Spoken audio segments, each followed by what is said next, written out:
এনে বসে পারলা না এই এনে ওয়েদারটা খুব সুন্দর ছবি তোল ছবি তোল ছবি তোল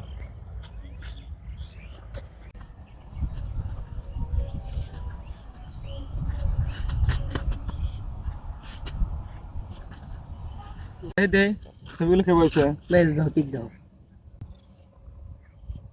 কে রে তুই এটা কি করছো কে ভাই পিক তুলছি তুই আমার পিক তো তুলিস নাই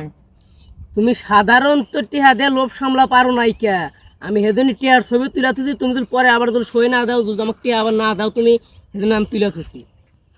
এটা কোনো কথা হইলো তো টিয়া দিব না তুই ওভারে রেখে দিছু নে তাহলে এক কাজ করি তুই যখন দেহে ফেলাইছু এটা 50-50 ভাগ করে নিই আচ্ছা ভাগ করে নিও তাহলে তুমি 50 নাও আমি 50 নিই ঠিকই তো আছে কিন্তু এখানে তার 80টা শট আছে তাহলে এক কাজ কর আমার কাছে তো তুই 80 টাকা দে 80 টাকা দিব হ্যাঁ 80 টাকা দে ধরো এখানে 100 টাকা আমাকে দাও 20 টাকা আমাকে দিয়ে দাও আচ্ছা তাহলে এখন 50-50 হইলো না হ্যাঁ 50-50 হইলো আমি পাইলাম আমার কাছে বেশি দেওয়া লাগবে নি আরে বেশি দেওয়া লাগবে না দাও ঠিক আছে যা ছোট মানুষ এই যে তুই 50 নি আর আমি 50 50 ভাগ করে নি আচ্ছা যা কিরে আমার পয়সা ছিল আরো 100 টাকা ওর থেকে 50-50 50 করে ভাগ পাইতাম আমার 150 টাকার কথা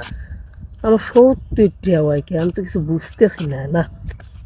তো 70 টাকা আছে আরে সুমন কি হয়েছে কি হিসাব করতে করতে যাস আরে ভাই আর কইস না 20 টাকা পরে আসছিলাম পরে ভাই কই 50-50 ভাগ করে নিব পরে হচ্ছে আমার পরে থেকে 80 টাকা দিলাম তারপর তো আমি হিসাব মিলা করতেছি তোর কাছে কয় টাকা ছিল আমার কাছে 100 টাকা ছিল তাহলে তো তোর 150 টাকার কথা 150 টাকার কথা কিন্তু হচ্ছে আমার পরে থেকে 80 টাকা তোমাকে 20 টাকা ফেরত দিচ্ছে আর 50 টাকা ভাগ পেলাম তো আমার আর হিসাব মিলতেছে না তাহলে তো 70 টাকা হয়েছে ও তো তোকে মুরগি বানাইছে তাহলে আমাকে মুরগি বানাইছে হ্যাঁ